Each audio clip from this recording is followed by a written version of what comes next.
I was interviewing you on television a couple of weeks back. That's right. And you said, if you really want to understand Jerusalem, why don't you come here and see it? And you came. Here I am. Mass shooting after mass shooting after mass shooting. Why this cannot be fixed? There are 425 million guns in the United States, which is more than the population. The problem here is Trump has been able to make the argument that this is a political prosecution and that he's being singled out unfairly. Defend our nation. You are saying we could have a cure for cancer. We'll have treatments for many cancers in this decade. And they're going to come from India. Downside is that it could potentially wipe us out. But let's start with the upside first. The upsides are absolutely enormous. The potential uses of this are almost unlimited. I only discovered AutoGPTs about a week ago and started writing about them. And after I started writing about them, Jeff Bezos followed me on Twitter and all kinds of crazy amounts of people have been contacting us. The show where we get you the week's biggest stories from around this world.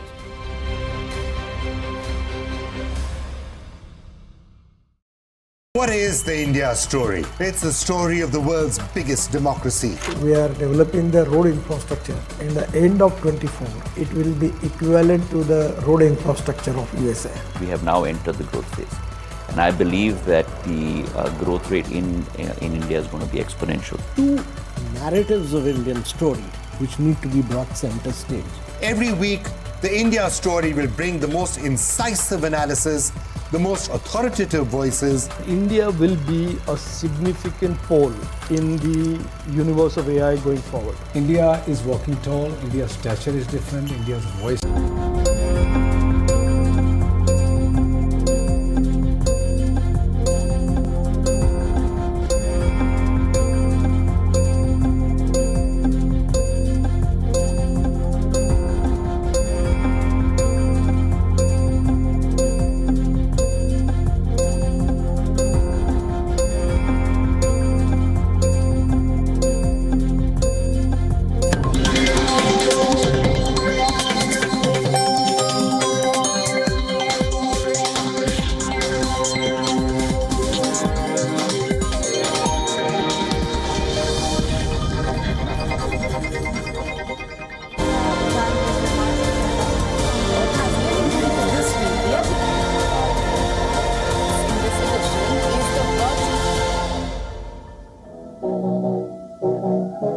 Hi everyone, welcome to a co-production of WION and VOA. I'm Susan Tehrani live from New York City, and we start off with a story from here in New York, the 78th session of the United Nations General Assembly. The war in Ukraine is likely to be the big topic for a second year when leaders gather at the UN General Assembly next week, but many developing countries are hoping to shine a light on issues important to them, including development, inflation, as well as climate change. Voice of America UN correspondent Margaret Bashir has more. This year's General Assembly is taking place after a marathon month of summits and meetings, and some high-profile leaders are skipping the annual gathering. But there will still be plenty to talk about. We will be gathering at a time when humanity faces huge challenges, from the worsening climate emergency to escalating conflicts, the global cost of living crisis, soaring inequalities and dramatic technological disruptions. And people are looking to their leaders for a way out of this mess. Ukrainian President Volodymyr Zelensky is expected to attend in person for the first time since Russia invaded his country in February 2022. It is an opportunity for him to appeal for international support, but he must also walk a diplomatic fine line. Zelensky does have to be conscious that there are a lot of leaders from developing countries who have problems of their own, such as debt and poor economic growth. And they want to talk about those topics and not just the war between Russia and Ukraine. That includes sustainable development, which is off track for meeting 2030 targets to end hunger and extreme poverty. The UN says if present trends continue, a staggering 575 million people will remain trapped in extreme poverty by the end of this decade. A two-day summit that the UN hopes revitalizes the goals will begin the high-level week. Progress has been set back significantly in recent years. This is in part due to the lingering drag of the COVID-19 pandemic, the highest level of armed conflict globally since 1945, and climate-related disasters, as well as inflation and the rising cost of living. There will also be a climate action summit on Wednesday that requires ambitious commitments to cut greenhouse gas emissions and phase out fossil fuels for leaders to get a place at the podium. And the UN Security Council will also meet that day at the highest level to discuss the war in Ukraine. President Zelensky is expected to attend. The Secretary General says there is space to discuss both the war in Ukraine and other pressing issues during the week. He said rescuing the SDGs is urgent. I believe that there is room for all issues to be seriously discussed, and I am not afraid that the different crises we are witnessing in different parts of the world, that they will take out of the agenda the importance of the SDGs. President Joe Biden will address the General Assembly on Tuesday morning, laying out U.S. priorities. He will address the General Assembly where he will reaffirm our country's leadership in countering threats to international peace and security, protecting human rights, and advancing global prosperity and development. With much on the line, the world's citizens will be looking to leaders to take action to improve their daily lives and safeguard their future. Margaret Bashir, VOA News, the United Nations. To speak further about this, we are now being joined by Voice of America correspondent from the White House, Chris Casquejo in Washington, D.C. Chris, thanks for joining us. The U.S. announced a wave of new sanctions against companies and countries that do business with Russia. What can you tell us about this latest development? Good morning from Washington, Susan. NATO member Turkey is one of the targets in this latest round of U.S. sanctions, specifically Turkish companies that are involved in ship repair and do business with companies that are tied to the Russian Ministry of Defense. Finnish and Russian companies that the U.S. says source computer chips and processors from the U.S. and Europe, and they say that these processors ended up in Russian weapons, are also among the targets. Now, in other news related to the war in Ukraine, Penny Pritzker, who was the former Commerce Secretary under President Barack Obama, the Biden administration has tabbed her to lead private sector reconstruction assistance to Ukraine. Susan? Chris, U.S. Secretary of State Anthony Blinken was hoping to meet with his Chinese counterpart Wang Yi at the UN General Assembly, but it appears that's not going to happen. Why not? Well, the State Department says that Secretary Blinken still expects to host Wang before the end of this year, but the Wall Street Journal reports that China is instead dispatching Vice President Han Zheng to attend the UN General Assembly next week. Now, earlier in the week when he was on his Vietnam visit, President Biden speculated that Chinese leader Xi Jinping skipped G20 in India because he was too busy dealing with China's domestic economic crisis. But Biden went on to add that he will get to see him, referring to Xi, but he didn't specify where or when. But many experts believe that they will meet in November at the Asia Pacific Economic Cooperation Summit, or APEC, in San Francisco. All right, Chris, stay with us as we talk about a tech startup in the U.S. state of California, which is using artificial intelligence, or AI, to mask the accent of call center workers to reduce discrimination. But some say that by doing this, diversity is being erased. The Voice of America, Matt Dibble, has the story. Take a look. In the global economy, a call to a customer service center will likely be answered by someone in a faraway part of the world. Just bear with me for a moment. Call center workers can train for months to effectively communicate with customers whose native language and culture differ from theirs. Okay, try that. Photographer. Good. Despite this training, accents often get in the way, says developer Sharath Narayana. There are at least a few instances every single day of his life or her life that they go through some level of discrimination and sometimes straight up abuse. Narayana is a co-founder of California-based Sanus AI, whose technology can adjust the way a speaker sounds, with the goal of making an accent more relatable. A call center worker from the Philippines demonstrated. Hi, my name is Iki. I'm from Parañaque. Hi, my name is Iggy. I'm from Paranaque. The difference can be subtle, but Narayana says it is helping call center workers avoid abuse.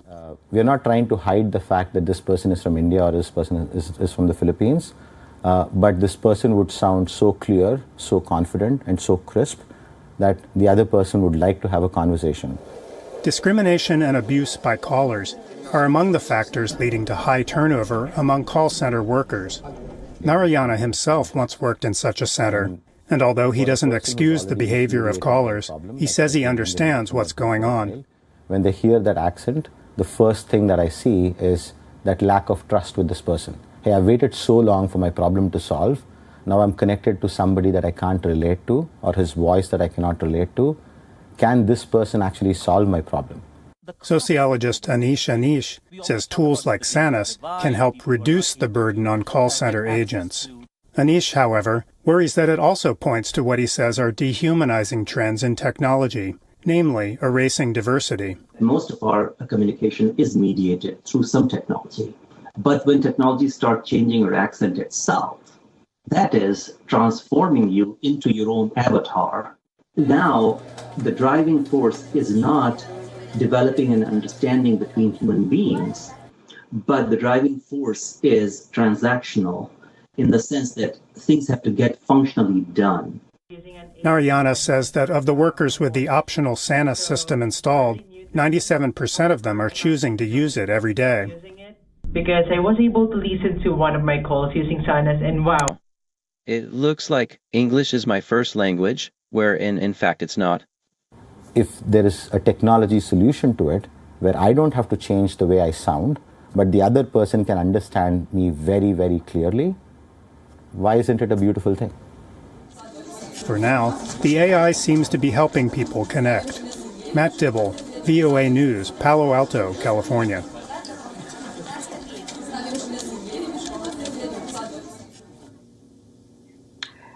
Okay, we still have VOA correspondent Chris Casquejo in Washington with us. Chris, this is an unusual closed-door meeting which took place on Wednesday on Capitol Hill, where leaders of top tech companies called for lawmakers to regulate artificial intelligence. Who was in attendance, and what sort of measures do they want? Well, this was definitely a who's who of top tech company leaders. Elon Musk, Meta's Mark Zuckerberg, Alphabet CEO Sundar Pichai, Microsoft co-founder Bill Gates. Now, Elon Musk's key takeaway was that there needs to be some sort of refereeing mechanism for AI, and he expects some sort of new regulatory agency to be created as a result of any new legislation. Majority Leader Chuck Schumer is the one who put together this private meeting between lawmakers and the tech leaders, and he says that the lawmakers are seeking realistic direction from the tech leaders as they consider any legislation. Now, there is one proposal that's already on the table from Minnesota Senator Democrat Amy Klobuchar. Her proposal would require disclaimers for AI-generated election ads with deceptive imagery and sounds. Now, Schumer expects some legislation of some sort to be passed before next year's presidential election. Susan? And Google is confronting a threat to its dominant search engine as U.S. federal regulators have launched an attempt to dismantle its internet empire in the biggest U.S. antitrust trial in a quarter of a century. What is the government saying that Google is doing wrong? Well, federal regulators allege that Google's internet search dominance locks out competitors and smothers innovation. They began their case on Tuesday by arguing that the future of the internet is at stake, and they question whether Google will ever face any meaningful competition for its search engine. Now, they allege that Google spends billions of dollars to be the default search engine on iPhones and Android phones. Top tech execs from other companies are expected to testify in this case, and so is CEO Sundar Pichai, parent company Alphabet, Google's parent company. A ruling is expected early next year. Now, you mentioned a quarter century. People say that Microsoft's decline happened because the U.S. brought a similar antitrust case against it 25 years ago, and many experts believe that this case against Microsoft led to its decline and allowed companies like Google to begin their run of dominance. So it'll be interesting to watch what happens early next year. Susan? Great. Chris Casquejo in Washington, D.C., thank you so much for joining us from the White House.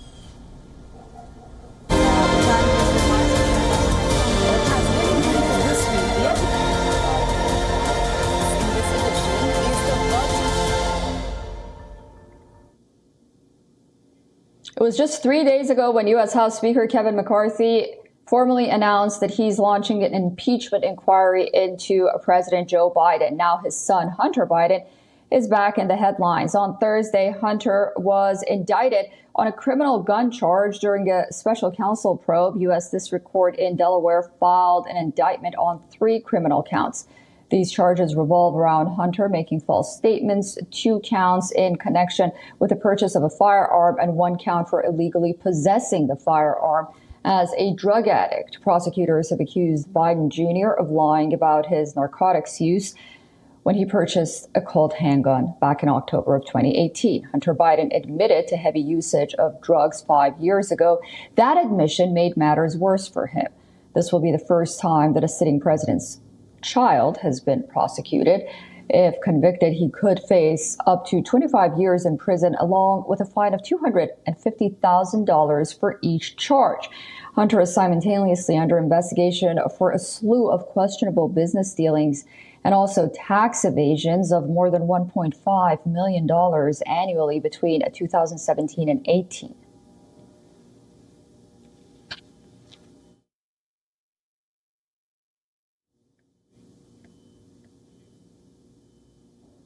Auto workers have launched a series of strikes after their union failed to reach an agreement with the U.S.'s 3 largest manufacturers over a new contract, knocking off America's most ambitious industrial labor action in decades. The deadline for talks between Ford, General Motors, Stellantis, and the United Auto Workers expired at midnight on Thursday, with the sides still far apart on the union's new contract priorities. The uproar marks the first time all 3 of the Detroit car makers have been targeted by strikes at the same time. The protest has affected production of the Ford Bronco, Jeep Wrangler, and Chevrolet Colorado pickup truck, along with other popular models. Take a listen. For the past 24 hours, we've been actively bargaining with Ford, General Motors, and Stellantis. For the first time in our union's history, we had all 3 companies bargaining right here at the Solidarity House, leading into the final hours of our strike deadline. We've been working hard, trying to reach a deal for economic and social justice for our members. We have been firm. We are committed to winning an agreement with the Big 3 that reflects the incredible sacrifice and contributions UAW members have made to these companies. The strikes, which involves a combination of 12,700 workers, will take place at assembly plants operated by Ford in Wayne, Michigan, GM in Wentzville, Missouri, and Toledo, Ohio as well. They are critical to the production of some of Detroit's 3 most profitable vehicles, and it's being coordinated by the UAW president, Shawn Fain. He says that he intends to launch a series of limited, targeted stand-up strikes to shut individual auto plants around the United States. It's a shame we've got to be out here right now doing this because the companies won't take care of their workers who they want to call family. But I feel damn good and I'm damn proud to stand here with the VP of the UAW over Ford, the top AA, and all of our workers out here. These guys are the ones. This is what it's all about. And the message to your members out here tonight? What's the final message before you head home? Record profits equal record contracts. It's our time, and all we want is our share of equity. We're not asking to be millionaires. We're not asking to join the billionaire class. We're asking for our fair share of the fruits of our labor. The UAW has an $825 million strike fund that is set to compensate workers $500 a week while out on strike and could support all of its members for about 3 months. Staggering the strike rather than having all 150,000 members walk out at once will allow the union to stretch those resources. And a long UAW strikes threatens, of course, the spread economic turmoil as suppliers and other industries that depend on automakers and their workers see demand dry up. The standoff has become a political issue, with President Joe Biden facing re-election next year, prominently calling for a deal.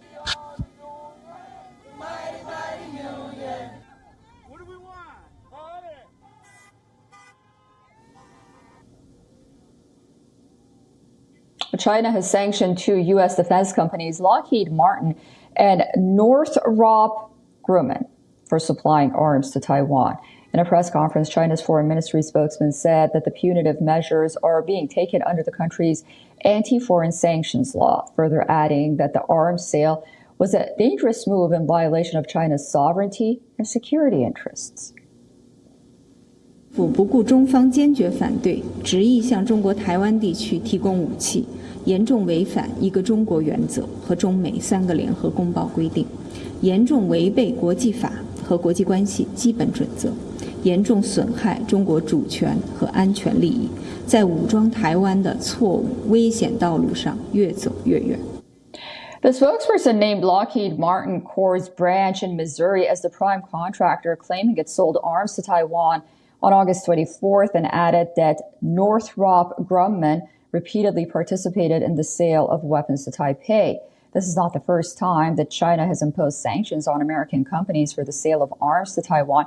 However, it's unknown how the proposed sanctions would work, since neither company sells to China. Moreover, the United States Congress allows the supply of weapons to the self-governing nation under the Taiwan Relations Act. Earlier, the U.S. used to sell arms rather than provide them as an aid, but in August, the administration for the first time approved direct U.S. military aid to Taiwan under an assistance program aimed at foreign governments. According to a notification sent to Congress last month under the Foreign Military Financing Program, U.S. President Joe Biden approved the transfer of up to $80 million in funds to Taiwan.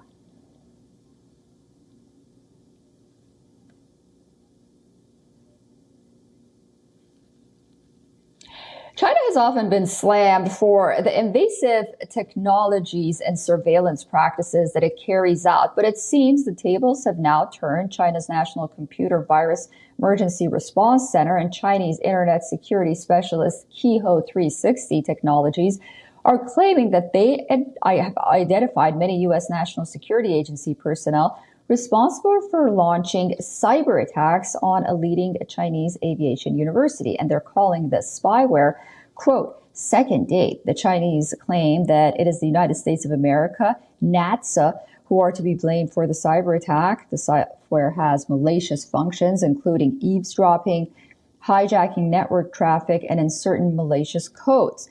The Chinese investigation is blaming the U.S. National Security Agency, commonly known as NSA, for the attack. And according to the report, in August of 2023, the stolen data set included personal identification information for roughly 500 million Chinese citizens in classified documents. Then this year in July, Chinese state media asserted that a backdoor program with the capacity to steal seismic data was inserted into an earthquake monitoring program. Similar to the current accusations, back in September of 2022, Chinese authorities claimed the NSA stole user data and infiltrated digital communications networks. Officials at the Chinese National Computer Virus Emergency Responsible Center claimed that they have found the real identities of the relevant NSA personnel behind the cyber attack. And according to the center and Keyhole 360 report, the spyware was only one of the 41 specialized cyber weapons used by the United States in the cyber attacks on China's Northwestern Polytechnical University.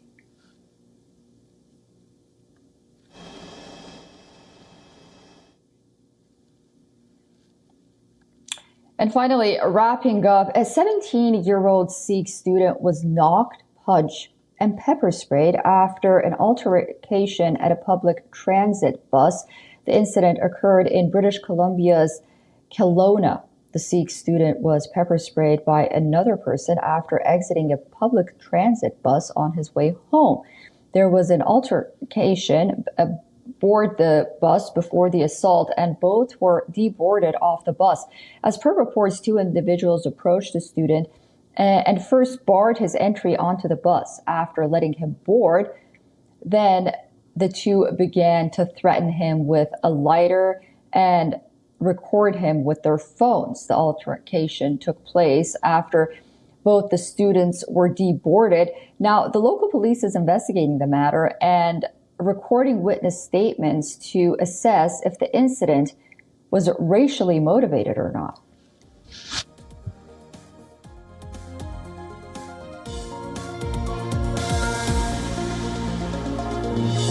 Thank you so much for staying with us and watching WION live broadcast from New York City.